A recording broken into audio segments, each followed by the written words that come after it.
Hi, my name is Tatiana, and I will be doing my first Teach Me project on the cranial bones. So first off, I'm going to start by talking about the sutures of the skull. First one we got here is coronal, and this runs from side to side across the top of the skull, and it separates the frontal bone from the parietal bones. Next one is the sagittal suture, which extends from the coronal suture to the rhomboid suture, and that separates the two parietal bones. The rhomboid suture back here is what separates the parietal bone from the occipital bone. And the last one we have is the squamous suture, which separates the temporal bone and the parietal bone. After that, within the sutures, we have Wormian bones, which you can see are these little squiggly lines here. And those are extra bone pieces that occur within these sutures of the skull. Their size and location vary, and the way I remember Wormian is because these little bones look like worms because there's little squiggly lines. So Wormian, worm, that's how I remember that. Next up, we got the bones of the skull. So we have here the frontal bone, and then the bones of the frontal bone would be the supraorbital foramen, which are these two small bones here. And then we have behind those, we have the frontal sinus, or if you open up the skull, you can actually see the space here, which would be the frontal sinus. Next up, we have the parietal bone, which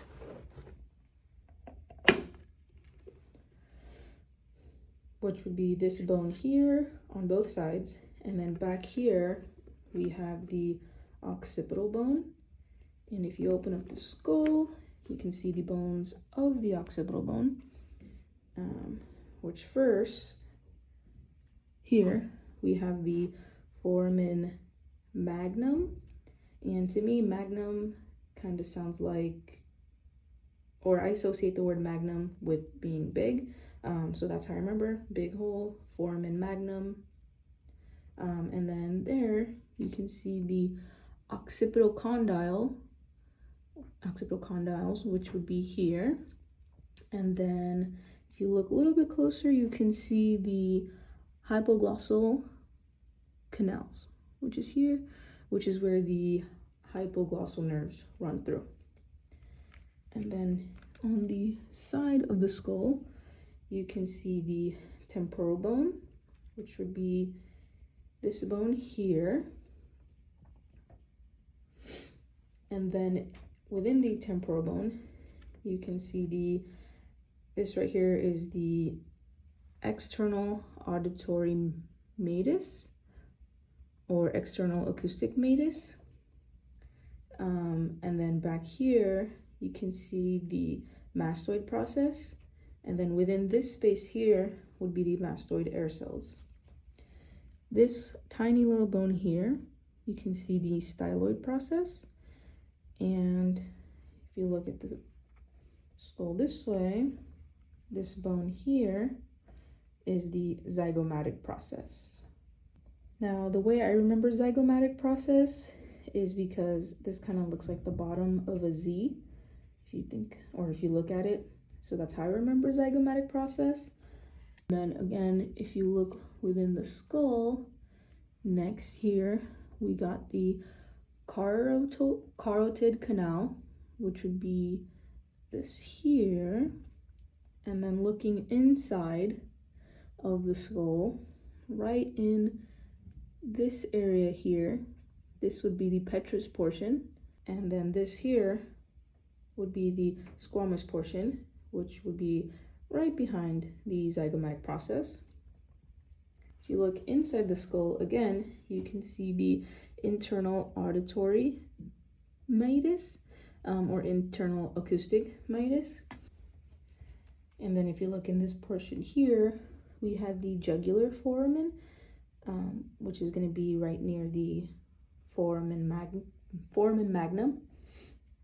And then looking from the side of the skull, back here we have the sphenoid bone. And then if you're looking from the top of the skull, here we have the sella turcica, and that will be right under the greater wing of the skull, which are these here, and then the lesser wing is going to be just on top of this. And the way I remember that is because the shape is kind of winged shape, and the obviously the greater wings are going to be bigger than the lesser wings.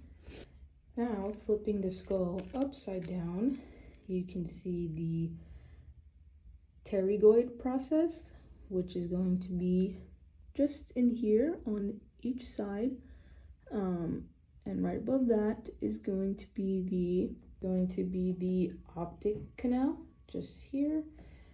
And from there you can see the foramen rotundum, which is just outside the optic canal, right in these little circles here on both sides. So from there, if you're looking at the skull from this side, you can see the sphenoid sinus, which would be in this, or a little bit more in front, I guess, in this area here. Looking closer into the skull, you can see the foramen lacerum, which would be these holes here.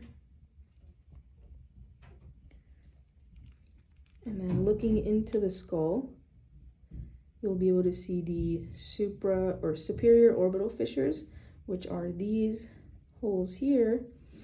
And then looking at a bigger space would be the inferior orbital fissure, which is this space here.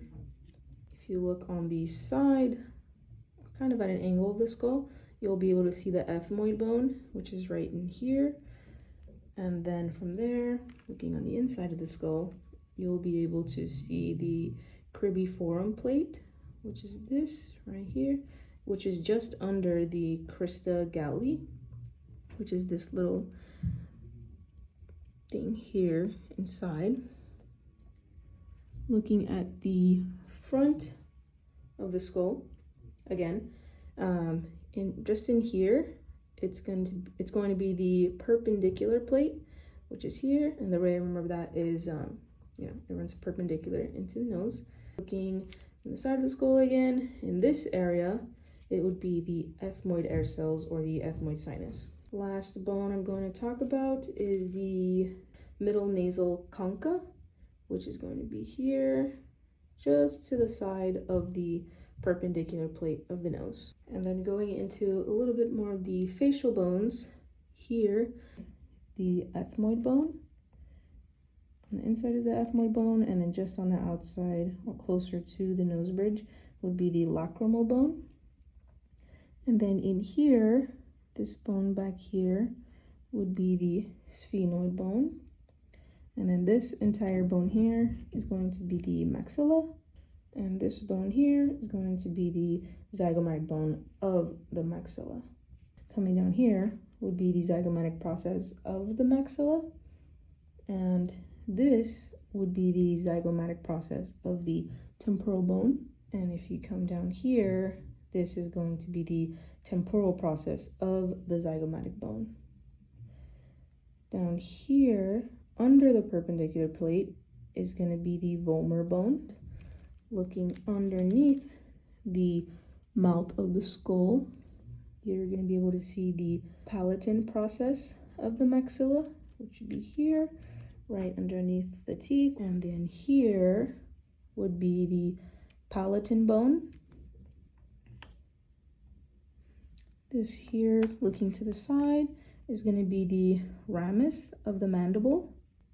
And then here in front, we have the coronoid process of the mandible. And just back here, we have the mandibular condyle of the mandible. Turning back to the front of the skull, right underneath the eye or lateral to the nose, we have this little bone here, which is the infraorbital foramen of the maxilla. This little triangle area here is going to be the nasal bone, and looking in here to the lower part of this hole here is going to be the inferior nasal concha. And that is all for the bones of the skull. And thank you for watching.